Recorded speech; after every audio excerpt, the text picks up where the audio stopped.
تو میرے پیارے آقا صلی اللہ تعالی علیہ وسلم کے پیارے دیوانوں، باپ کو شادی کے بعد یعنی شوہر شادی کے بعد اپنی بیوی کے منہ کے اندر جو لقمہ رکھے یا بیوی کو جو کھلائے وہ حلال کے علاوہ کچھ نہ کھلائے۔ اس کے بعد جب وہ عورت امید سے ہوگی تو اس کی غذا کا اثر پیٹ میں پرورش پانے والے بچے پر ہوگا۔ تو پہلا حق باپ کا ہے، جو باپ اپنی بیوی کو، جو شوہر اپنی باپ اپنی بیوی کو، شوہر اپنی بیوی کو جو بھی لقمہ اس کو کھلائے وہ حلال کا کھلائے۔ اب بیوی اگر امید سے ہے تو بیوی کا حق، پیٹ میں اس کے بچہ پرورش پا رہا ہے تو عورت کا حق یہ بنتا ہے اولاد کے سلسلے میں کہ جب بچہ پیٹ کے اندر ہو تو عورت ہر چیز سے بچے، خاص طور پر گناہ سے، یعنی ہر اس چیز سے بچے جس کی وجہ سے بچے پر غلط اثر پڑتا ہے۔ یعنی بچہ اگر ماں کے پیٹ کے اندر ہے تو ماں کے کردار کا اثر بھی بچے کی زندگی پر پڑتا ہے۔ ماں ٹی وی دیکھتی ہے، گانے دیکھتی ہے، غزلیں دیکھتی ہے، مووی دیکھتی ہے تو اس کا ایفیکٹ بھی بچے پر ہوتا ہے، اور اگر ماں قرآن پڑھتی ہے تو اس کا ایفیکٹ بھی بچے کی زندگی پر ہوتا ہے۔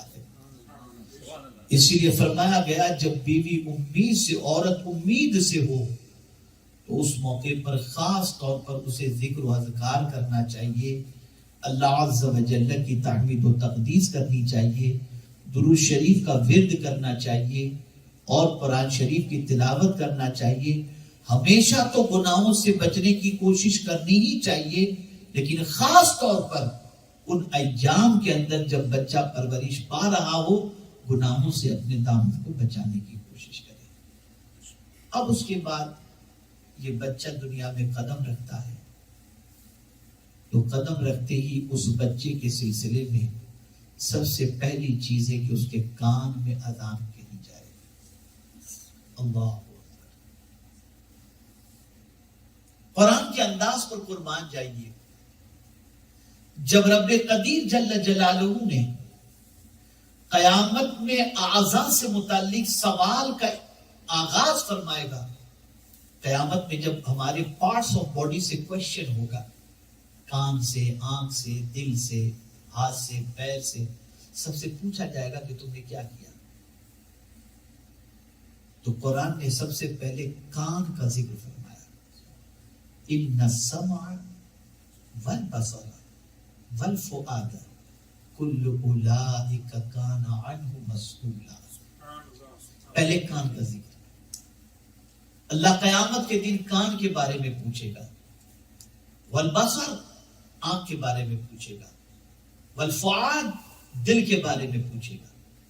تو ذکر جب فرمایا پوچھنے کا تو کان کا ذکر پہلے فرمایا، تو اب پیدا ہونے والے بچے کے کان میں پہلے اللہ اکبر کی صدا پہنچا دو، تاکہ یہ بچہ پیدائش ہی سے اللہ کے ذکر کو سننے کا عادی بن جائے اور اسے اطمینان ہو جائے کہ میں جس گھر میں پیدا ہوا ہوں وہ گھر اللہ کے ذکر والا گھر ہے، مسلمانوں کا گھر ہے۔